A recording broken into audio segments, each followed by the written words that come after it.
I'm Tracy Sabol. Tonight on EWTN News Nightly, sparring with China. Secretary of State Antony Blinken wraps up his trip to the communist country. We have analysis of the high-level meetings. Abortion agenda. A new proposal from the White House is receiving rare bipartisan criticism. We're on Capitol Hill. Fighting back. What the governor of Florida is saying about the Biden administration's proposed changes to women's sports. And name-calling. Catholic schools feature prominently in the first round of the NFL draft. These stories and more tonight. From EWTN, the Global Catholic Network, this is EWTN News Nightly. Thank you for being with us on the Feast of Our Lady of Good Counsel. Our top story tonight, the Biden administration responds to troubles around the world. Secretary of State Antony Blinken just wrapped up a trip to communist China, where he had a stern warning for their leaders. And U.S. Defense Secretary Lloyd Austin rallies around Ukraine's allies to defend against Russia. White House correspondent Owen Jensen reports. Owen. Tracy, as President Joe Biden deals with the unceasing wars in Gaza and Ukraine, there's also the ongoing strain between China and the U.S. playing out on the world stage, including China's support for Russia and its invasion of Ukraine. Now, the president's top diplomat, Secretary of State Antony Blinken, says, quote, Russia would struggle to sustain its assault on Ukraine without China's support. U.S. Secretary of State Antony Blinken meets directly with Chinese President Xi Jinping. Blinken raising concerns that China is helping Russia with military supplies and warning it threatens Ukrainian and European security. As we've told China for some time, ensuring transatlantic security is a core U.S. interest. In our discussions today, I made clear that if China does not address this problem, we will. Blinken issued the warning as China aligns itself with Russia. President Vladimir Putin says he's planning to visit China again in May. And while U.S. lawmakers just okayed a $95 billion foreign aid package, including $61 billion for Ukraine to defend itself from Russia's invasion, U.S. Defense Secretary Lloyd Austin held another meeting with Ukraine's allies. Ukraine's struggle for freedom matters to us all. If Ukraine fell under Putin's boot, Europe would fall under Putin's shadow. Ukrainian President Volodymyr Zelensky seeking Patriot missiles to create an air shield against further Russian missile attacks also addressed the group. If we in Ukraine had not received your help with weapons, and if your countries had shown indifference to the destiny of our people, the world would definitely be different. Later, Secretary Austin held a Pentagon press conference which included questions about the war in the Middle East, where efforts to free the hostages and reach a ceasefire agreement continue, while a possible new Israeli offensive focused on Rafah remains a major concern for the U.S. And Secretary Austin praised what he called Israel's significant ability to defend itself after Iran fired missiles and drones at it earlier this month, most never making it through. Now, what the Iranians learn, I'm not really sure, but what they should learn is that, first of all, their systems don't work as advertised. Separately tonight, during an interview with Howard Stern, President Biden, who returned to the White House earlier today, he told Stern, the entertainer, he'd be happy to debate former President Donald Trump, and Trump says he'll debate Biden anytime, any place. Of course, we'll see if the debate ever takes place. At the White House, Owen Jensen, EWTN News Nightly. And joining us now to talk more about Secretary of State Antony Blinken's three-day trip to China is Steve Yates, global strategist and senior fellow and chair of the China Policy Initiative with the America First Policy Institute. Steve, great to have you back on. A lot to get to, but first, I want to get your thoughts on Secretary Blinken's visit to China, his second trip to the PRC in less than a year.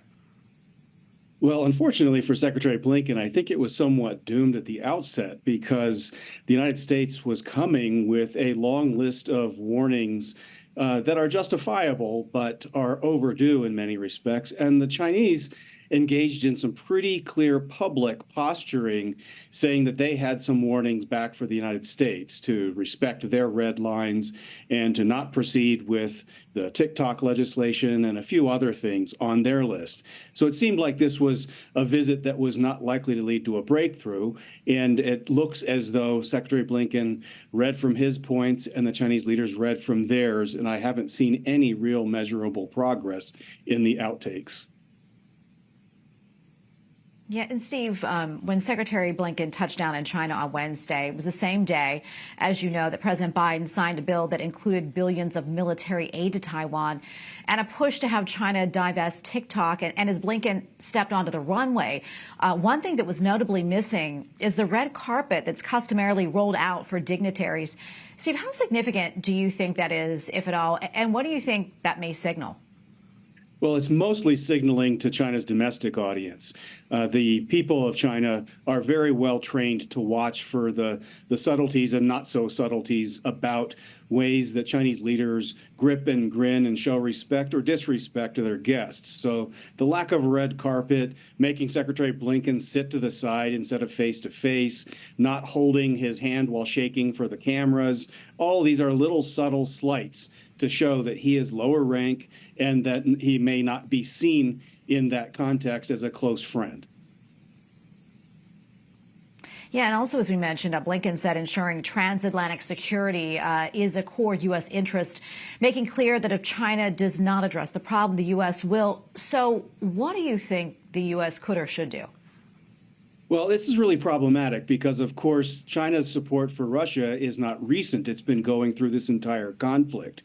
And it's taken basically 2+ years for the administration to draw the linkage and issue a warning. So it's kind of hard for the Chinese to believe their ears if we say we're serious now. And also, I think from a Chinese point of view, they've been killing Americans in the numbers like hundreds of thousands with fentanyl and other things. And I think they're probably surprised that we're not pressing these kinds of sanctions for our own grievances. If we're not for our own people, why would we take risks for the Ukrainians? And quickly before I let you go, Steve, overall, what do you think will come from this visit, or what do you hope will come from it?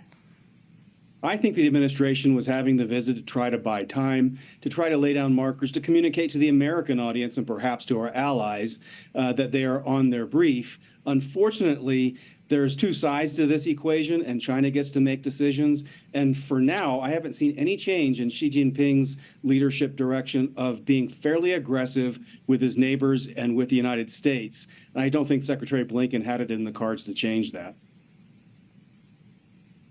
All right, Steve, thank you so much for coming on, for your insights. I always appreciate it. My pleasure. Thank you.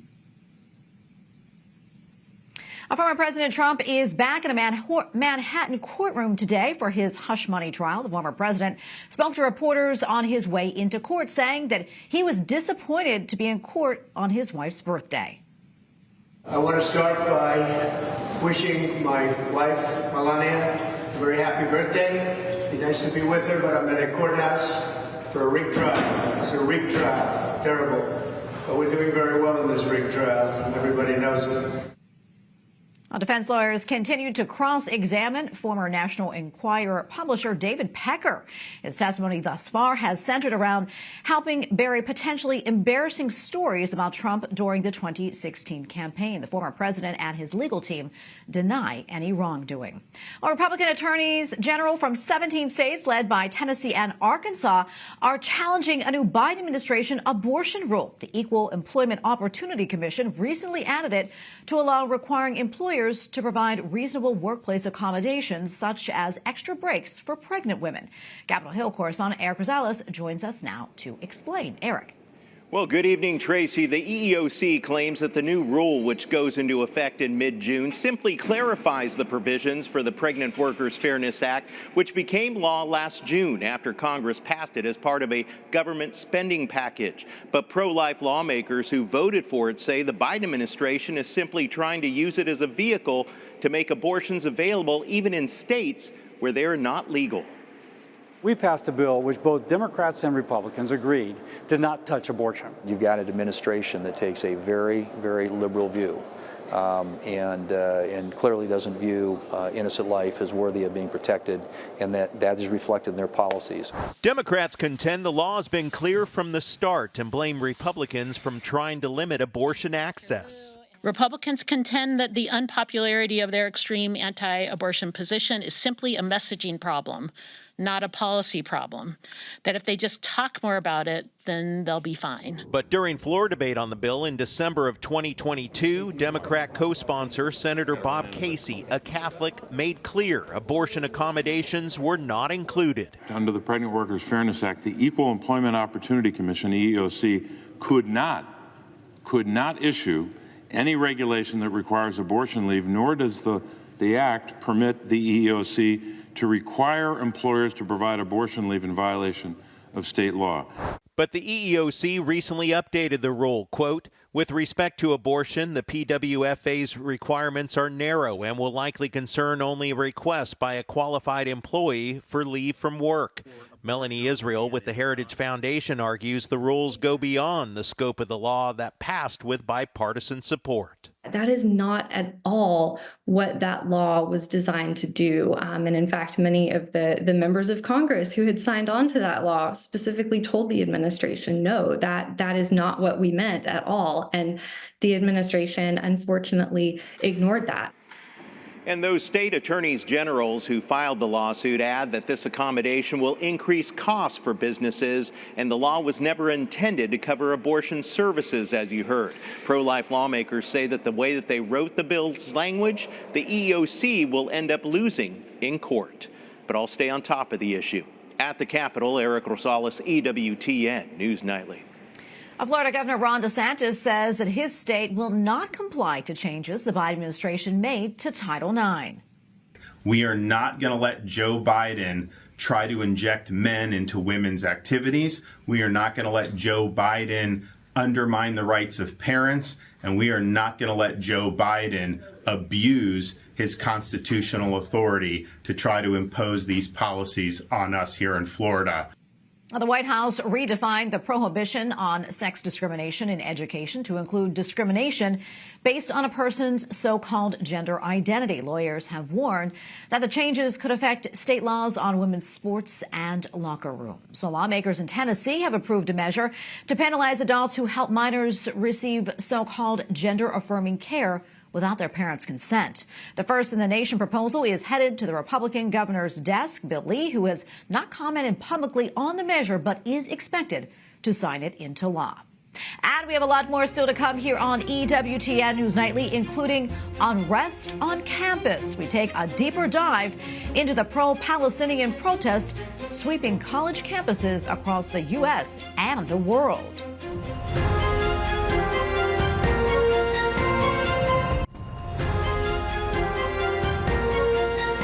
The reason for our demo today is to come here to implore Israel to stop the famine that it's created in Gaza, and to end the killing that it's doing in Gaza, and to stop that right now. That right there is human rights activist Brian Walt. He is part of a group of American and Israeli rabbis who demonstrated today in southern Israel near the border of the Gaza Strip. As you can see, Israeli police blocked the protesters and also made some arrests. Well, what started as a pro-Palestinian rally on the campus of Columbia University has now gone global.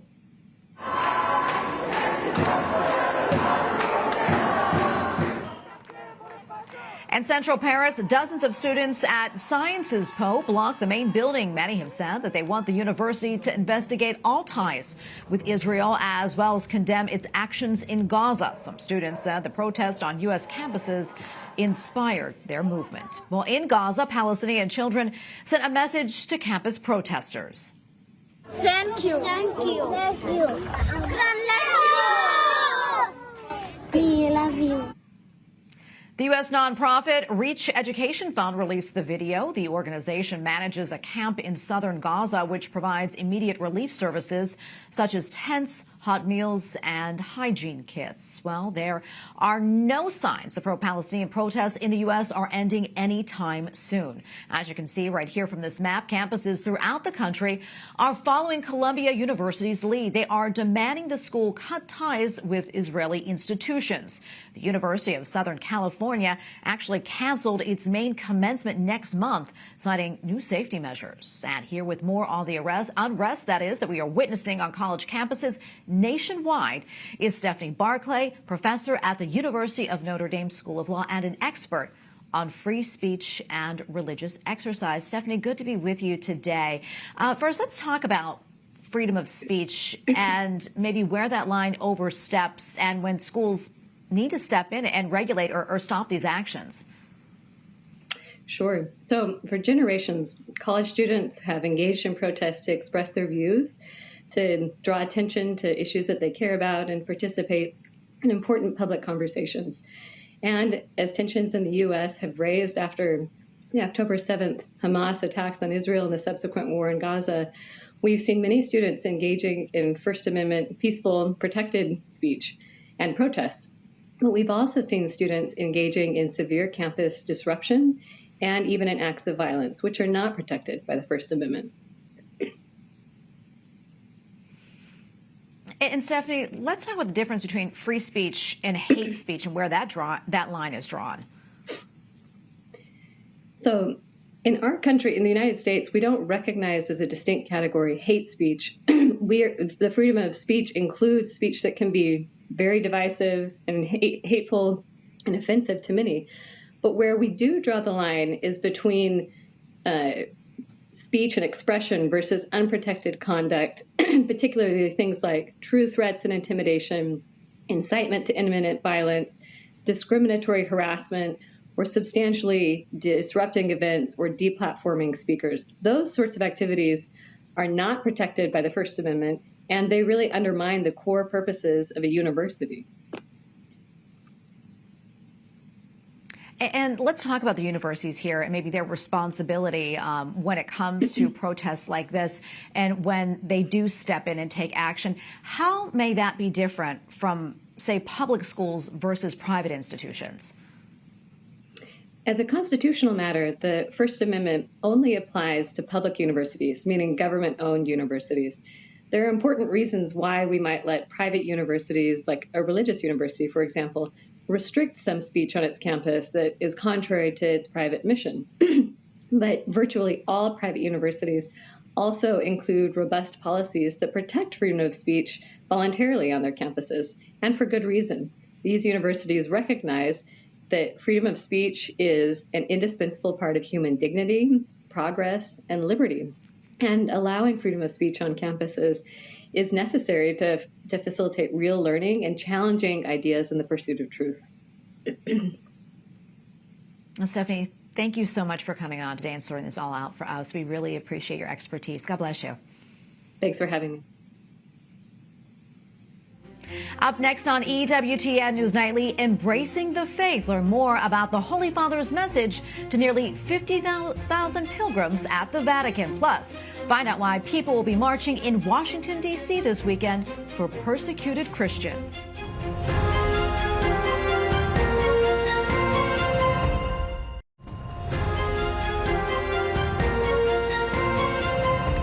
Jim Caviezel and former Ambassador at Large for International Religious Freedom Sam Brownback are headlining the annual March for the Martyrs tomorrow in the nation's capital. The rally kicks off at 3 p.m. on the National Mall, followed by the march. Around 365 million Christians are persecuted each year, with that number on the rise. Recently, we spoke with the founder of the March for the Martyrs.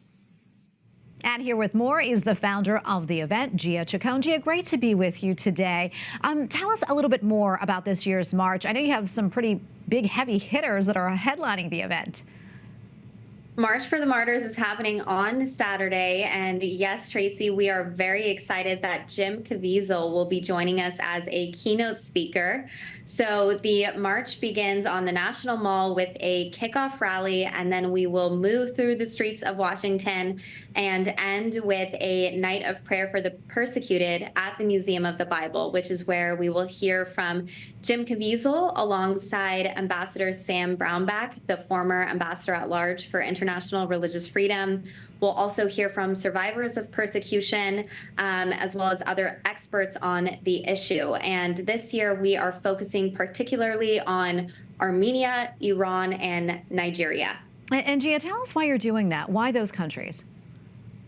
Well, right now, Tracy, many people don't know that there is another genocide happening in Armenia. We had Azerbaijan go into a historically Armenian region, Artsakh or Nagorno-Karabakh, and as a result of this invasion, over 120,000 Christian Armenians were pushed out of their homes. Their history was destroyed. And this was an attempt at an ethnic cleansing of the Armenian Christians who have been in this region for hundreds of years. And even before it was Armenian Christian, Armenians had inhabited this land.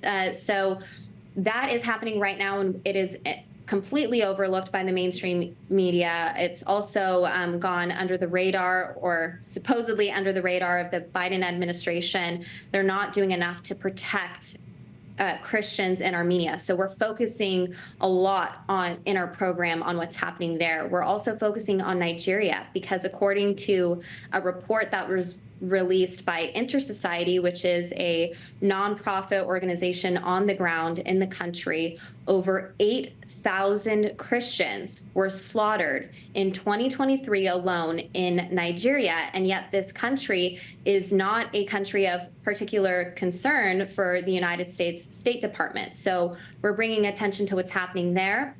And then in Iran, there's ongoing human rights abuses, but particularly for the church, it's illegal to convert to Christianity and it's illegal to evangelize. And as a result of this, many Christians are being imprisoned and even sentenced to death because of their faith. And Gia, I know you've been holding this march every year to bring awareness to Christian persecution. Talk to us about how it's grown through the years and what type of impact it's been having. Well, it is absolutely beautiful to see Christians of all denominations and all ages come together as one voice for the persecuted. We've seen this movement grow every single year. We are able to bring in more groups. And what's beautiful about it, Tracy, is it's not just Catholics. It's not just, evangelicals from the DC area. It also brings in Orthodox communities. Armenian Christians come. We have Assyrian Christians from Iraq that participate in the march. Nigerian Christians from Ethiopia. So it's beautiful to see just the diversity in the crowd. And it really is a picture and a reflection of the global body of Christ. So we love seeing that, and we love seeing that grow each year, but also through our social media efforts and our different ways that we're raising awareness.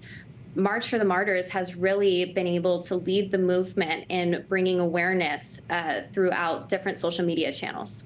Gia, thank you for starting it. We appreciate it. Thank you for speaking with us, and good luck with the march this weekend. Thank you, Tracy.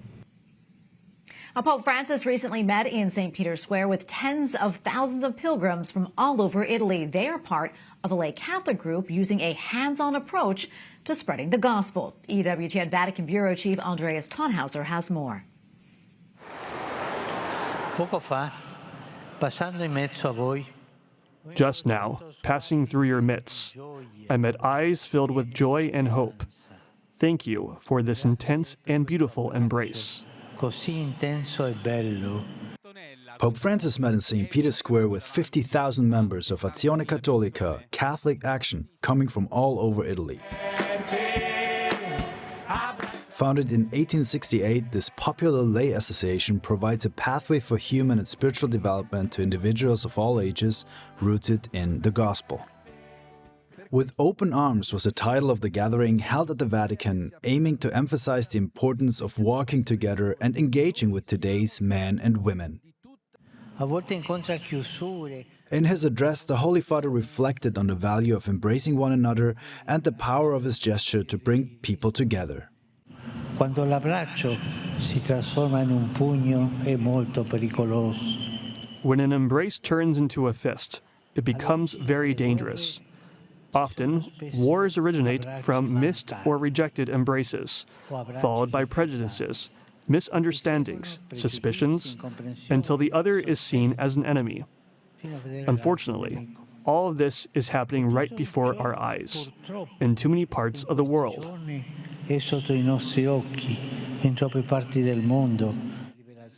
Pope Francis also spoke about the embrace of Christ and the saving embrace of faith.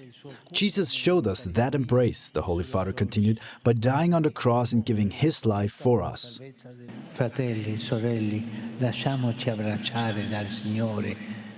Brothers and sisters, let us allow ourselves to be embraced by him, like children.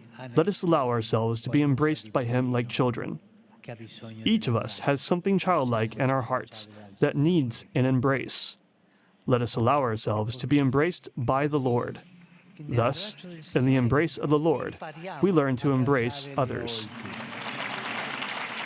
The Pope urged everyone to make charity the guiding principle, capable of influencing every endeavor and service, to remain faithful to the association's vocation and history, and to implement tangible signs of change across all aspects of social life.